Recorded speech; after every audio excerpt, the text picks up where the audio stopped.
생식 기능. 인간은 다른 생명들과 마찬가지로 생식을 한다. 우리 주위에는 생식을 대단히 잘하는 사람들, 우리 부모가 대표적이다. 나는 12명의 형제가 있다. 반면에 나 힘으로 고통을 받는 사람도 있다. 개인의 상황에 어떻든 생식 기능성의 필수적인 요소는 1차 생식샘. 남성은 고한, 여성은 낮은 소에서 생성되는 성호르몬이다. 이 과정에서 뇌가 부분적으로 개입한다. 생식샘은 뇌와 상호작용하면서 번식을 위해서 일어나야 하는 남녀 사이의 많은 일을 적절히 조율한다. 인슐린도 대단히 중요한 역할을 하는데 그 역할이 얼마나 중요한지 알면 깜짝 놀랄 것이다. 인슐린 저항성과 생식장애 사이의 연관성은 이 책에서 드러난 내용 중에서 독자의 예상을 벗어난 주제가 아닐까 싶다. 대다수는 인슐린이 생식에서 우리는 현재 그 어느 때보다도 알츠하이머 병의 주의를 집중하고 있다.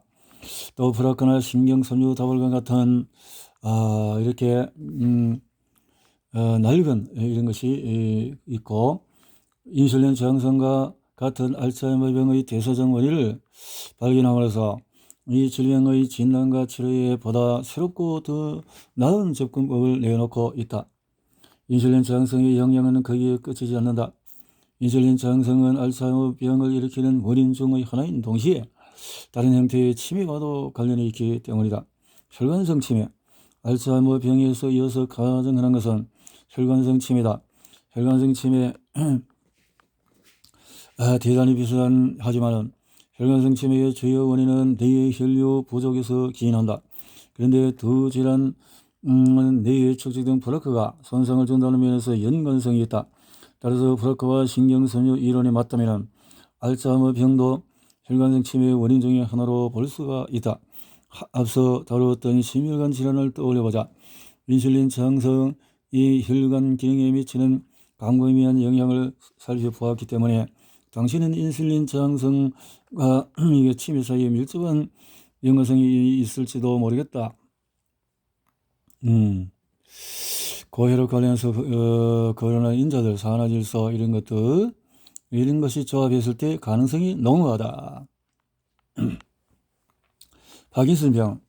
파킨슨병은 신체의 움직임을 조절하는 능력의 변화를 이겨내는 점에서 가장 눈에 띄는 뇌 질환이다. 느린 움직임, 뻣뻣한 사지, 떨림과 같은 증상 외에 우울증, 수면장애, 피로, 인지 변화와 같은 문제로 이어질 수가 있다. 미국에서만 매년 6만여 명이 파킨슨병 진단을 받지만 발병 원인이 명확히 밝혀지지 않았고 예방법도 치료법도 아직 나오지 않았다. 한국의 경우도 파킨슨병 환자 수가 2015년에 약 10만 명, 19년에 12만 5천 꾸준히 늘고 있다. 파킨슨병 환자 대부분은 병이 진전되면서 치매까지 함께 겪는다.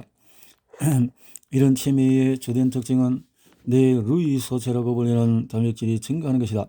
그러나 더 중요한 것은 도파민 생성 뉴런의 소실이다.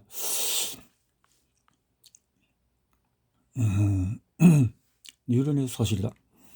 파킨슨병은 뇌의 흑질 즉 중뇌에서 운동과 보상 기능을 통제하는 구조에서 발병한다. 흑질 세포는 도파민을 생산하는데 그 세포들이 죽기 시작하면 도파민이 소실되어서 운동 문제를 야기한다. 인슐린은 뇌의 도파민을 변화시킨다고 알려져 있다. 이 사실이 인슐린과 파킨슨병의 직접적인 인간관계를 증명한다. 한 연구에서는 쥐의 인슐린 수치를 낮추자 쥐 뇌의 도파민 수용체가 35% 증가했다는 사실이 발견되었다.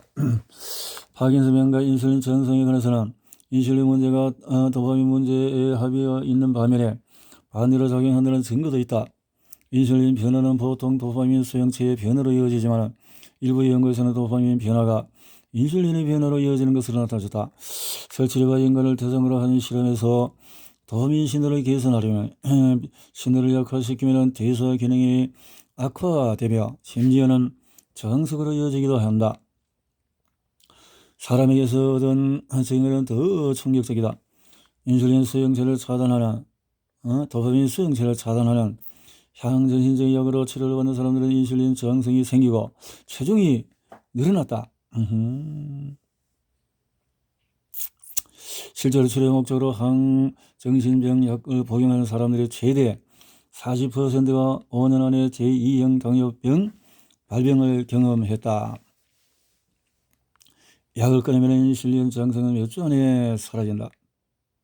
약을 끊으면 헌팅턴 병은 인슐린 저항성과 헌팅턴 병 사이의 인과관계를 암시하는 실질적인 증거는 거의 없다. 그럼에도 불구하고 나는 헌팅턴 병이 언급할 만한 가치가 있다고 생각한다. 헌팅턴 병들은 비슷한 특성, 연령, 체성분을 갖고 있었으며 헌팅턴 병이 없는 사람들에게 비해서 인슐린 저항성이 있을 가능성이 훨씬 높기 때문이다. 실제로 면밀한 연구를 통해서 살펴본 결과 헌팅턴 병 환자는 건강한 사람들에 비해서 인슐린 저항성 증상을 보일 확률이 10배가 높게 나타났다. 인슐린을 방에서 병과 관련되는 요인이 무엇이다. 명확한 연관성이 있는 것만은 확실하다. 파킨슨병 환자의 최대 30%는 제2형 당뇨병 환자이며 최대 80%는 인슐린 저항성이 있을 가능성이 높다. 전당뇨. 편두통은 가장 흔한 신경계 질환으로 미국 성인의 약 18%가 이로 인해서 고통을 받고 있다. 중년 여성들을 대상으로 한 연구에서 인슐린 저항성이 있는 사람은 정기적으로 편두통에 걸릴 가능성이 2배나 높은 것으로 발견했다. 남녀를 대상으로 한 다른 연구에서 편두통을 경험하는 사람들의 인슐린 수치가 그렇지 않은 사람들에 비해서 눈이 띄게 높은 것으로 나타났다. 이와 반대되는 실험도 있었다. 정기적으로 편두통을 겪는 32명의 환자에게 인슐린 민감도를 높여주는 약물로 치료를 한 결과 절반 이상의 발병 빈도가 크게 낮아지는 경험을 했다. 알츠하이머병과 마찬가지로 편두통의 문제 중에서 일부는 내가 충분한 연료를 얻지 못하고 빈속으로 달리는 시나리오에서 나오는 것일 수 있다. 인슐린이 작동하지 않으면 포도당은 뇌에 이르지 못하니 말이다. 신경병증. 지금까지의 내용을 종합해보면 건강한 뇌 기능과 인슐린 저항성의 연관성은 확실하다. 다음으로 기획할 것은 내가 일종의 신경 다울이며 이것이 몸 전체의 신경과 소통한다는 점이다. 신경. 인슐린은 A베타 플라크의 축적에 직접적으로 작용하는 것으로 보인다. 연구에서 건강한 노인에게 인슐린을 주입했고 이로 인한 급격한 인슐린 상승이 실험 참가자의 척수액 속에 A베타 생성을 증가시키는 것을 발견했다. 노인의 경우에는 변화가 더 극심했다. 하지만 A베타의 증가만으로는 알츠하이머병이 발병할 위험이 위치가 중요하다. 알츠하이머병의 경우에 A베타 플라크가 뇌신경 공간에 축적이 되는데 인슐린은 뇌신경으로부터의 A베타 분비를 늘려 뇌신경 표면과 뇌신경 세포들 사이에서 A베타 플라크의 축적을 증가시킨다. 알츠하이머 병의 또 다른 핵심적인 특성으로는 신경섬유 다발이 있다. 알츠하이머 병의 경우에 정상의 신경구조를 유지하는 역할을 하는 단백질 과잉이 활성되어서 제멋대로 날뛰는 아이처럼 부선하게 움직이는 모습을 보인다. 이런 타우가 제대로 일을 하지 않는다는 의미인데 타우가 신경구조를 지지하는 원리의 기능을 하지 않고 신경을 비틀어서 신경섬유 다발을 만드는 것이다. A베타 플라크의 신경섬유 다발의 역할을 뒷받침하는 이런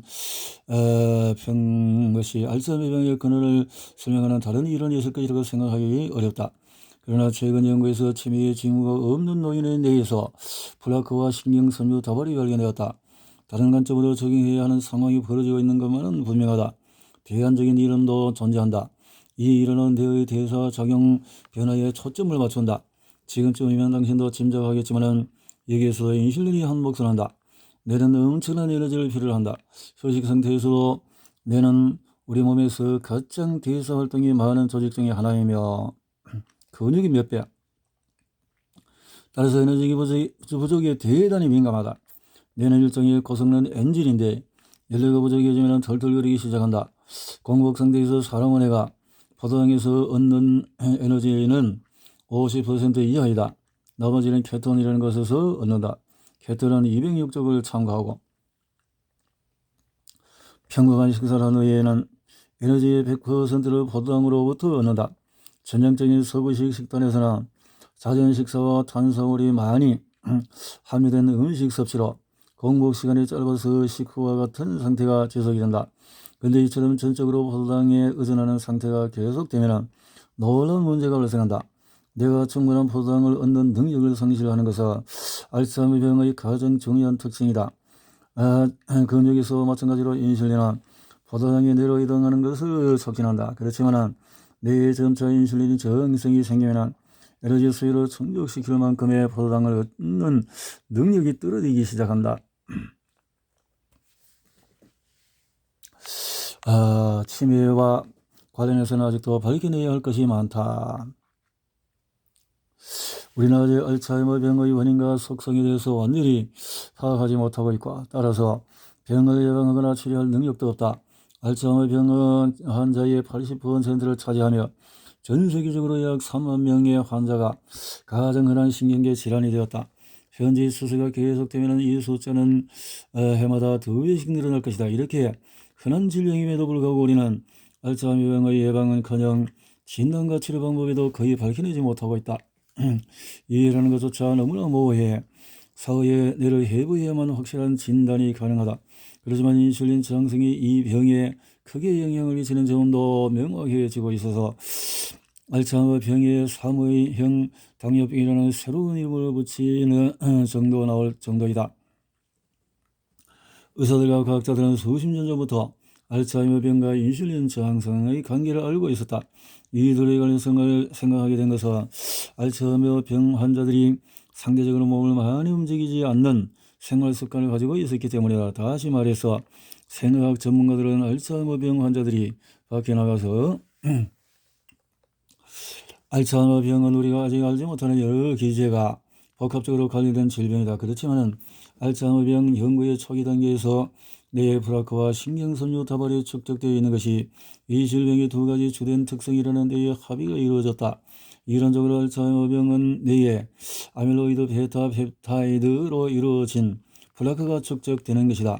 아밀로이드는 신체가 정상적으로 생성하는 단백질 조각이다. 그것이 뭉쳐서 플라크라는 덩어리가 되면 기억, 기분, 운동, 학습 등 정상적인 뇌 기능을 방해한다. 이런 A, 베타 플라크는 대단히 어렵기 때문에 우리는 뇌는 이것의 형성을 막는 프로세스를 구축해 두고 있다. 가장 두드러진 예방기제는 아포지단백이라는 지질 단백질인데 체내에서 다양한 기능을 수행한다. 아포는 뇌에서 뇌른을 필수 콜레스테롤을 운반해주고 A베타 플라크의 분해를 촉진한다. 적절하게 가능 기능할 때 한해서 말이다. 그런데 아포 유전자에는 세 가지 유형이 있고 전체 인구의 15%에서 아포4라고 알려진 R형을 가지고 있고, 또 4는 플라크를 막는 임무를 보통 수준으로 해내지 못하기 때문에 4가 있는 사람은 그렇지 않은 사람보다도 70대 중반까지 알츠하이머 병에 걸릴 확률이 10에서 30%가 높다. 알츠하이머 병에 걸릴 인자를 찾을 때 아포 유형을 가장 중요한 변수로 여기는 이유가 여기에 있다. 중국은 2019년 성인 당뇨병 환자의 수가 중국 인구가 많으니까요. 10개국의 환자 수 상위. 인도가 역시 인구 수가 많으니까요. 미국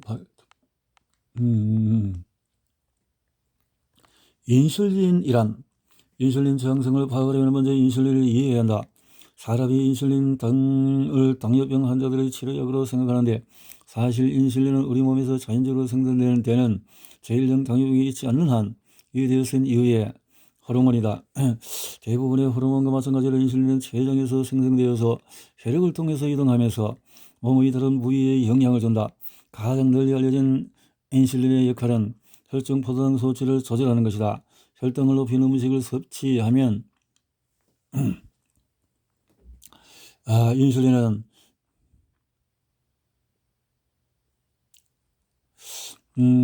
인슐린이 인체의 모든 세포에 영향을 준다. 인슐린이 미치는 효과는 세포에 따라서 다르다. 인슐린이 간세포에 작용하면 간세포 노무보다도 지방을 합성한다. 인슐린이 근세포에 작용하면 근육세포 노무보다도 새로운 단백질을 합성한다. 인슐린이 머리부터 발끝까지 모든 세포에서 에너지를 사용하는 방법을 조절하고 세포의 크기를 바꾸고 다른 호르몬의 생성에 영향을 주고 심지어는 세포의 생과 사를 결정한다. 이 중에서 가장 많이 알려진 것이 세포로 하여금 보다 작은 물질로 큰 물질을 만들게 한다. 두뇌 인슐린, 두뇌 에너지와 뉴런 성장을 위해서 포도당을 사용하고 에너지와 듣기를 위해서 포도당을 사용하고 에너지 사용 또 포도당으로 또 간에서 지방을 생성하고 고한 정성 호르몬을 생성하고 신경 에너지를 위해서 포도당을 분명히 인슐린은 중요한 호르몬이며 인슐린이 적절하게 기능하지 않을 때에 문제가 발생한다. 이런 상태를 인슐린 정성이라고 정의해야 한다. 인슐린 정성이란 인슐린의 반응이 떨어지는 상태를 말합니다. 여러 가지 원인으로 세포에 인슐린 내성이 생겨서 인슐린에 정상적으로 반응하지 않는 것이다. 결국 몸 전체의 많은 세포가 인슐린 정성을 받게 되면 그 신체는 인슐린 저항성이 있는 것으로 본다. 인슐린 저항성 상태에서는 어떤 세포들은 이전과 동일한 반응을 얻기 위해서 정상보다 더 많은 양의 인슐린을 필요로 한다. 따라서 인슐린 저항성의 핵심적인 특징은 이전보다 혈중의 인슐린 수치가 높고 종종 인슐린이 기능하지 않는 것이다. 혈중포도당 또는 혈당이라는 말에서 당이라는 표현은 애매하고 오해를 부르기도 하지만 모든 단순 탄수화물은 당이라고 부를 수 있기 때문에 기술적으로 정확한 표현이다. 앞서 언급했듯이 인슐린의 주요 역할은 혈당을 조절하는 것이고 이렇게 높게 유지되는 것은 위험하고 심지어 사망을 초래할 수가 있다. 따라서 우리 몸은 혈액 내에 포도당을 다른 것으로 옮겨서 혈당 수치를 정상화하는데 이때 필요한 것이 인슐린이다. 하지만 인슐린 저항성이 있으면 포도당을 조절하기 어려워 높은 혈당 수치를 정상화하지 못한 채 당뇨병의 보편적인 징후인 고혈당증에 이른다. 하지만 인슐린 저항성이 있으면 포도당을 조절하기 어려워 높은 혈당 수치를 정상화하지 못한 채 당뇨병의 보편적인 징후인 고혈당증이 하지만 제2형 당뇨병으로 발전하기까지는 상당 기간의 인슐린 저항성이 지속되어야 한다. 1형 당뇨병과 2형 당뇨병 차이는 뒷부분에서 설명한다. 인슐린은 거의 언제나 포도당의 배경 정도로만 언급되는데 인슐린이 신체의 전역에서 하는 수백, 어쩌면 수천 가지 역할을 생각하면 정말 공정치 못한 상황이다. 어쨌든 몸이 건강하다면 즉 혈중 포도당이 정상인 경우라면 인슐린도 보통은 정상이다. 하지만 인슐린 저항성이 있으면 인슐린 수치는 포도당을 기준으로 예상한 수치보다도 높다. 인슐린 저항성과 당뇨병을 설명할 때 포도당을 주연으로 취급하는데 사실 포도당은 조연에 불과하다. 포도당은 당뇨병을 진단하고 추적 관찰하는 데 사용하는 혈액내의 전형적인 지표일 뿐이다. 그보다는 인슐린 수치에 더 관심을 기울여야 한다. 왜 인슐린이 아닌 포도당에 관심이 집중되었을까? 인슐린 저항성이 제2형 당뇨병의 원인이기 때문에 역사적으로 인슐린 저항성은 당뇨성 질환으로 뭉뚱그려져 취급이 되었다. 당뇨성 질환의 최초 기록은 3000년 전 고대 이집트에서 발견되었다. 소변장이 지나치게 많은 사람들의 증상을 파피루스에 기록한 의학문서였다. 생식. 인슐린과 남성의 생식. 복잡한 여성 생식과 마찬가지로 남성의 생식 건강을 측정하는 지표는 단순하다. 남성 난임의 주된 문제는 적은 정자 수나 낮은 정자의 애마다 빈도가 낮은 2차적인 문제로는 해부학적인 문제나 유전적인 결함이 있다. 인슐린 저항성으로 유발될 수 있는 두 가지 문제, 즉 정자 생성 이전의 부전에 초점을 맞출 것이다. 인슐린 저항성은 이 두 가지를 모두 우선 테스토스테론과의 연관성을 살펴보기로 하자. 테스토스테론에 대한 문화적인 강박성이 사로잡혀 있다. 우리는 그래서 테스토스테론 저하 진단을 받은 사람은 에너지 부족이나 체중 감량 등 건강성 문제를 그 때문이라고 변명한다. 많은 사람은 낮은 테스토스테론의 재정 증가의 원인을 생각하는 것 같다. 그 생각이 맞을 수도 있다. 하지만은 테스토스테론이 눈에 띄게 증가하는 것은 그 외에 다른 일이 있음을 시사한다. 남성들이 자발적으로 덜 남자다워진다는 생각을 옹호하는 것은 따라서 남자들이 불과 한 세대 만에 테스토스테론 수치가 낮아지고 난임이 되도록 진화했다는 결론을 내리기 전에 그 과정을 역으로 보자. 테스토스테론은 결국 높은 인슐린 수치는 낮은 테스토스테론 수치로 이어진다. 그래서 생정을 방해하기 때문에 지방석의 난소는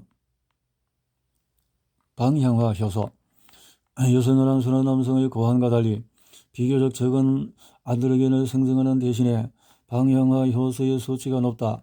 방향화 효소는 남성 호르몬을 여성 호르몬으로 바꾸는 효소이며 이런 일이 난다. 난소에서만 일어나는 것은 아니지만 이 효소는 지방조직에서도 존재한다. 그렇다. 남성들이여, 당신의 지방조직은 난소와 같은 작용을 한다. 정확하게 말하면 가다한 지방조직은 남성과 여성 모두의 몸의 에스트로겐을 증가시킨다. 의사가 테스토스테론에 저하합니다 라고 한다면 범위를 고환이라고 묻지 말라. 그것은 당신의 지방이 한 일이다.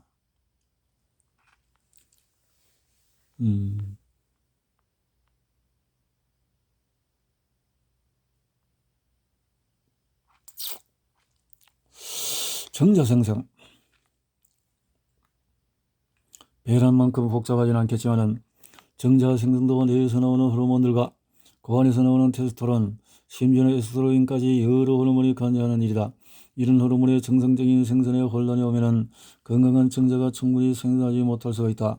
테스토스테론의 정상 수치는 낮다면은 정자가 아예 생성하지 않을 수도 있다. 발기부전은 인슐린 저항성이 있는 남성은 발기부전이 올 위험이 크며 인슐린 저항성이 심해질수록 발기부전은 악화된다. 인슐린 저항성의 원인으로 밝혀진 대표적인 석유화학물질은 비스페놀이다. 비스페놀 A는 어디서나 찾아볼 수 있다. 말랑한 플라스틱 물병, 용기, 젖병, 플라스틱 장난감, 음식 캔의 안쪽 면에서 발견된다. 미국의 인구의 약 95%에서 혈액에서 비스페놀 A가 검출된다.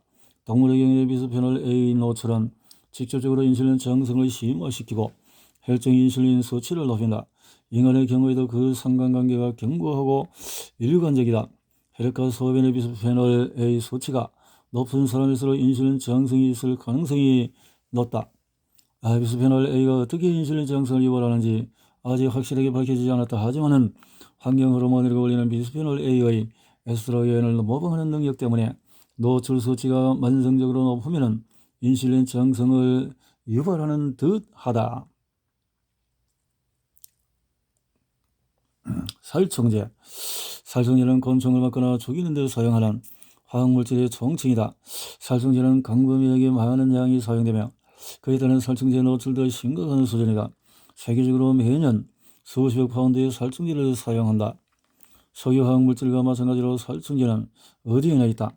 유기염속의 살충제, DDT 같은 최근 몇십 년간은 잘 사용되지 않았지만 과거에는 매우 흔하게 사용된 유형의 살충제로 그 영향이 아직까지 남아있다. 유기염속의 살충제로 인한 유기염소 노출은 인슐린 저항성과 비스페놀 A가 또 유기염소는 오래 지속된다는 공통점을 갖고 있다. 우리 몸은 이런 독소를 보유하는 데 뛰어난 능력을 갖고 있다. 일단 노출되면 우리 몸은 이 해로운 외부 분자들을 지방 조직에 저장하곤 한다.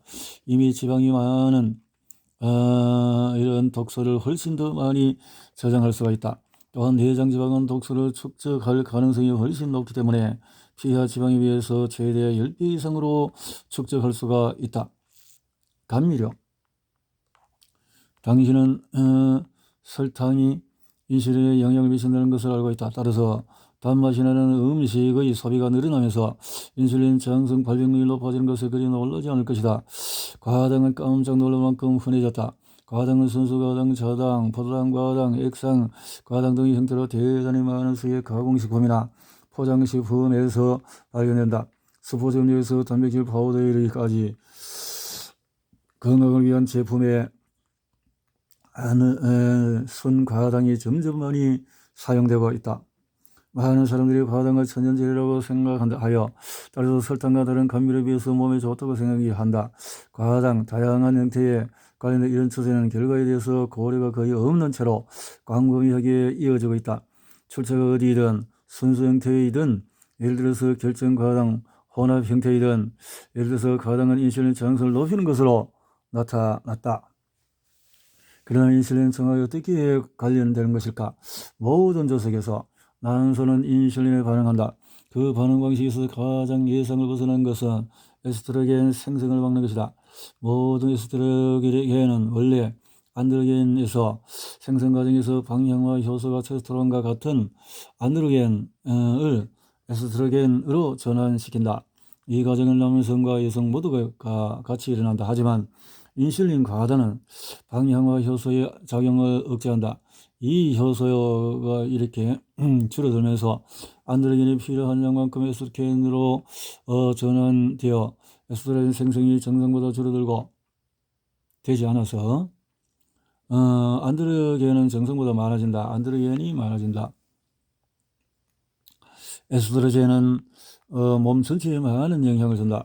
그중에 여성에서 중요한 것은 월경족에서 에스트로겐의 역할이다.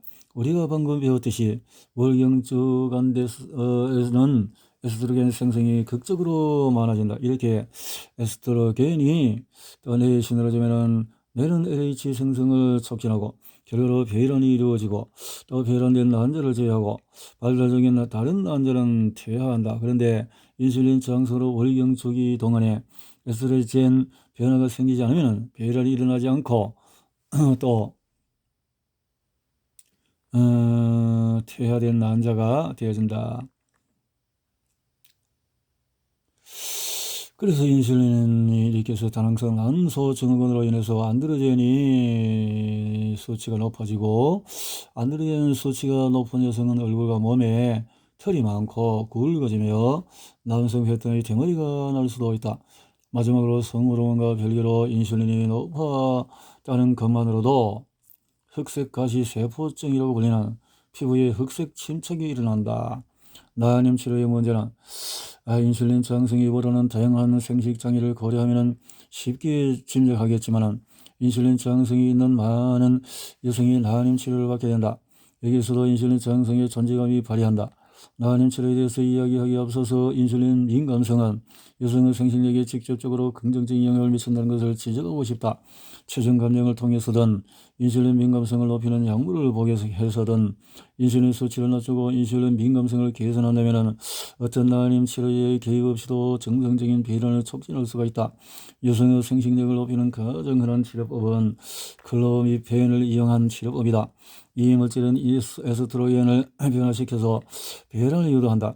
그렇지만 인슐린 저항성이 있다는 다낭성 난소 증후군 여성은 이 약물에 잘 반응하지 않기 때문에 보통보다도 높은 용량을 써야 할 필요가 있는데 이 경우에 부작용을 유발할 수 있다. 실제로 다낭성 난소 증후군이 있는 여성이 클로미펜에 어떻게 반응할지 예측하는 가장 믿을 만한 지표는 혈중 인슐린을 측정하는 것이다. 인슐린 수치가 낮을수록 반응도는 높아진다.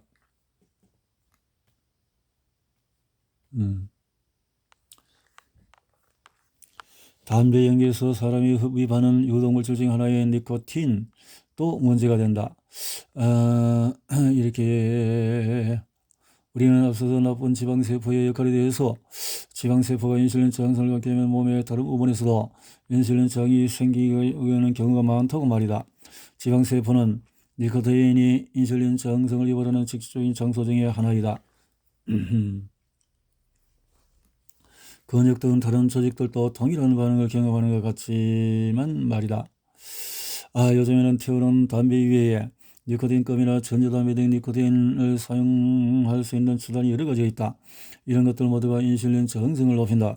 흡연자에게 담배를 끊게 하고 니코틴껌을 씹게 한 연구에서 니코틴껌을 이용한 사람들은 오히려 인슐린 저항성이 악화되었고 껌을 사용하지 않은 사람들은 전반적으로 인슐린 저항성이 개선되었다는 결과가 나타났다. 증거는 아직도 부족하지만 전자담배 역시 비슷한 문제를 일으킬 수가 있다. 의도적이든 우발적이든 오염된 공기를 호흡하는 것을 막을 방법은 명확하다.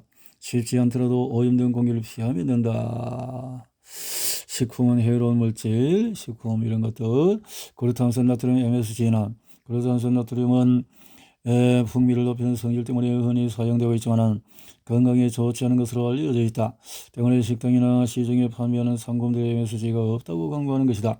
MSG는 실험실 동물의 비만을 유발하기 위해 가장 초기에 사용하던 방법 중에 하나이다. MSG가 인슐린 증가시키는 것은 말할 나위도 없다. 사람들에게 MSG를 경구 섭취하게 하면 포도당 부화에 대한 인슐린 반응이 커진다. MSG에서 인슐린 저항성 발생 위험을 14% 높인다. 석유화학물질. 석유화학물질은 석유에서 만들어지는 화학물질이다. 석유화학물질의 수는 엄청나게 많으며 흔히 사용되는 것만 해도 수천 개에 이른다. 지구상의 모든 사람이 석유화학 제품을 매일 사용한다. 석유화학물질은 우리가 입는 옷, 바르는 로션, 심지어 우리가 먹고 마시는 음식에서 발견이 되고 있다. 인슐린 저항성을 높이는 생활 환경은 우리가 처한 환경과 상호작용하는 방식이 인슐린 저항성을 만드는 조건에 기여하고 인슐린 저항성이 건강에 나쁜 영향을 미친다는 것이 분명해졌다. 지금까지 음식, 신체활동, 약물, 환경물질들이 어떻게 호르몬을 변화, 염증, 비만 등을 유발하는지 이야기했다. 이번에는 그런 인자들을 좀 더 자세히 살펴보기로 하자. 여기서는 라이프스타일 인자라는 이름 아래 우리가 몸에 집어넣는 것들과 우리가 몸에 하는 일들로 나누어 볼 생각이다. 호흡. 우리는 끊임없이 숨을 쉰다. 대기오염은 도시 안이 사실은 모든 지역을 떠나는 연문은 생물학적인 작용하는 여러 오염물질 즉 건강에 해를 준다고 알려진 분자들이 뒤섞인 칵테일이다. 이런 연무 생성을 발생시키는 가장 큰 원인은 연료의 연소 과정에서 비롯된다. 자동차와 발전소 같이 대단히 해롭고 공공연한 오염원은 물론이고 가정은 한방기나 온수와 같이 무해해 보이는 오염원으로부터 연료 연소 말이다. 우리는 유행병학과 중재 연구를 통해서 대기오염이 인슐린 저항성 알고 있다. 보다 최근에는 질병 촉진하는 대기오염의 특징 요소들에 대해서 탐구가 이루어졌다. 가장 많은 연구가 이루어지고 가장 많은 문제에 연루된 물질은 2.5 마이크로 이하인 밀입자이다. 이런 입자들은 무척이나 크기가 작기 때문에 대기오염 물질에서 가장 치명적으로 여겨진다. 크기가 작아서 꽤 깊숙이 침투하고 심지어 혈액으로 들어갈 수 있기 때문이다. 초미세먼지가 호흡기에 미치는 피해가 널리 알려져 있기 때문에 사실상 거의 모든 대도시 지역은 이렇게 초미세먼지 수치를 온라인으로 발표하고 있다. 그렇지만 측정되는 대기오염원 중에서 가장 작은 유형과 그보다 이렇게 해서 염증은 그저 자신의 일을 수행하는 과정에서 의도치 않게 인슐린 물론 통제할 수 있는 없는 요인, 특히 대부분의 경우 자가면역 질환 같은 기저질환 때문에 어쩔 수 없이 벌어지는 것이다. 염증이 인슐린 저항성 유발할 때는 세라마이드와 같이 염증을 조직폭력배의 둔목이라고 보면 세라마이드 같은 분자는 행동 대원과 비슷한 역할을 한다. 그렇다면 다음에 나오는 산화스트레스는 또 다른 폭력 조직의 두목이다. 산화스트레스는 해로운 분자들이 세포에 유발하는 피해를 총칭하는 말이다. 보통 미토콘드리아에서 나온다. 산화스트레스를 유발하는 과정은 항상 일어나는데 그 중에서 하나가 산소를 물로 바꿀 때이다. 이것은 복잡한 과정이지만 간단히 설명하면 산소 분자의 수소 분자와 전자를 해서 물이 나오는 것이다. 문제는 산소, 수소 없이 전자만 얻을 때 생긴다. 이로 인해서 활성산소란 문제성 분자가 생성되기 시작한다. 산화스트레스 방정성에는 두 가지 측면이 있는데 해로운 반응성인 분자를 생성하는 인자와 그런 분자를 제거하는 인자가 있는 것이다. 예를 들어서 운동은 스트레스를 주는 활동이다. 운동은 근육을 움직이게 함으로써 미토콘드리아 활성산소 생성을 가속화한다. 그와 동시에 운동은 활성산소를 제거하는 능력도 높인다. 중요한 것은 활성산소에 대한 방어 능력의 개선이 운동이 유발한 급격한 활성산소 생성보다도 오래 지속된다는 점이다. 따라서 운동의 순효과는 산화 스트레스를 감소시킨다. 인간의 몸에서 인슐린 저항성을 유발하는 산화 스트레스의 증가는 대단히 모호하다. 인슐린 저항성이 있는 사람은 인슐린에 민감한 동일 조건의 사람에 비해 산화 스트레스의 지표가 많이 나타나는 경향이 있다. 혈당 상승과 유리 지방산, 이 산화 스트레스 증가의 원인인 것을 생각하면 놀라운 일도 아니다. 항산화 치료를 통해서 인슐린 민감성이 개선된다고 말하는 연구가 여럿이 있지만 거의 혹은 전혀 개선 효과가 없는 것으로 드러난 연구들도 있다. 문제는 산화 스트레스가 인슐린 저항성을 유발하는 직접적인 원인이 아니더라도 그럴 가능성도 있다.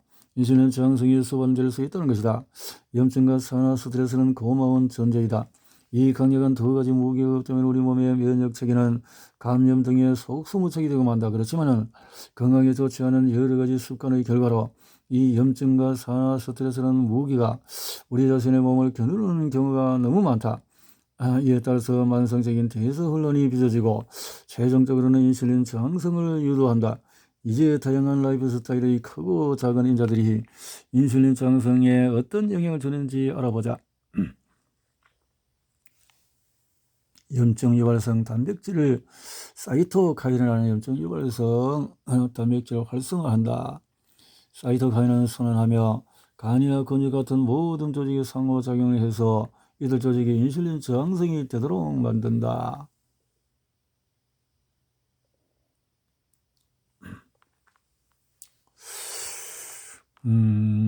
담배 연기에 노출되면 몸을 약화시키는 여러 만성질환, 특히 심혈관 질환과 호흡기 질환의 위험을 높여 여러 기관의 피해를 준다. 미국의 흡연 점차 떨어지고 있지만 그럼에도 불구하고 흡연이 사망 원인 중에서 매우 높은 순위를 차지하고 있다. 또한 담배 연기는 여전히 비교적 흔한 호흡 독소로 남아있다. 미국 인구의 거의 절반이 정기적으로 담배 연기에 노출되며 20% 가정에서 흡연자와 함께 산다. 세계적으로 상황이 더 암울하다. 전 세계 흡연 인구는 10억 명에 달하며 수많은 다른 사람들이 노출된다. 미국 의회의 지역에서는 흡연자가 늘어나고 있다. 지난 20년 동안에 2억 명의 새로운 흡연자가 생겼다. 이는 상당한 건강성의 부담을 의미한다. 담배 연기 노출의 문제에서는 대부분의 관심이 심장과 폐에 주는 명백한 영향에 집중되어 있지만 담배 연기는 전신이 인슐린에 대단히 둥그러지게 만들기도 한다. 제럴드 리븐 박사는 20여 년 전의 흡연과 인슐린 저항성의 관계를 처음으로 밝혀냈고 이후에 여러 연구가 그의 주장을 뒷받침해 주었다. 리븐 박사의 견해를 뒷받침하는 이들 연구 중에서 대단히 띄기 때문에 언급할 것은 담배 연기와 인슐린 저항성에 대한 모든 연구는 이렇게 관련이 있다는 거죠. 윤리적인 문제들에 불구하고 불가리아 한 연구팀은 이 가설을 입증하려고 나섰다. 연구팀은 7명의 건강한 비흡연자에게 7일 동안 1시간에 4대씩 담배를 피우게 했고 이 결과 참가자들은 첫 담배 연기에 노출된 것만으로도 인슐린 저항성이 생겼다. 중요한 것은 인슐린 저항성이 실제 흡연자에게만 영향을 주는 것이 아니라 2차 흡연을 통해서 다른 사람의 인슐린 저항성까지도 올린다는 점이다. 실제로 우리 연구실에서 연구는 2차 흡연만으로도 세라마이드가 생성된다는 것을 확인했다. 이 세라마이드라는 나쁜 지방이 흡연이 유도한 인슐린 저항성의 주요 동기 중에 하나일 확률이 높다. 인도와 중국은 심각한 수준의 대기 오염으로 인한 건강성의 부담이 가장 큰 국가라는 불명예를 짊어지고 있다. 두 국가의 공기 질은 세계에서 가장 나쁜 수준을 계속 이어가고 있는데 경제와 산업 때문에 그렇다는 거죠. 3차 흡연자에 마시고 이렇게 하는 것이 그렇다는 거죠. 비만이 필수적인 조건이 아님을 기억하라. 지방세포 성장이 비교적 적을 때도 있고 또 빤하지 않은 곳에서 본래의 지방 저장을 위한 장소가 아닌 곳에서 나타날 수도 있다. 이 장에서 나는 모든 지방 인슐린 신호에 나쁜 것은 아니라고 하는 것을 강조했다. 모든 지방이 지방의 좋고 나쁨은 계속 바뀐다. 중요한 것은 나쁜 생화학적인 상황이 좋은 지방마저도 공지에 몰아넣는다는 점이다. 이제부터는 그런 상황에 대해서 알아보겠다. 부러울 것이 전혀 없는 이 지방 이영양증. 우리는 체지방을 경멸하는 문화 속에 있다. 그리고 우리는 체지방과 싸우기 위해서 노력을 마다하지 않는다. 이렇게 대부분의 사람들은 유전적인 돌연변이로 인해서 지방 조직을 만들지 못하는 사람을 부러워하는데, 지방 조직을 만들지 못하는 이런 증상을 지방이 이영양증이라고 부른다. 유념할 것은 지방 조직이 부족하다고 해서 지방 저장이 불가능하다는 것 의미는 아니다. 지방 이영양증이 있는 사람은 당신의 예상대로 날씬하게 보일 것이다. 그러나 그 몸도 죽기 살기로 지방을 저장한다. 근육과 간 등 다른 조직의 지방을 저장하는 것이다. 지방이 이런 조직에 쌓이면 조직은 인슐린 저항성을 갖게 되고 몸 전체에 심각한 인슐린 저항성을 만들어낸다. 우리는 체지방을 저주할 것이 아니라 그들에게 감사해야 한다. 체지방의 이것은 못 만드는 것보다는 건강한 상태이기 때문이다. 체지방이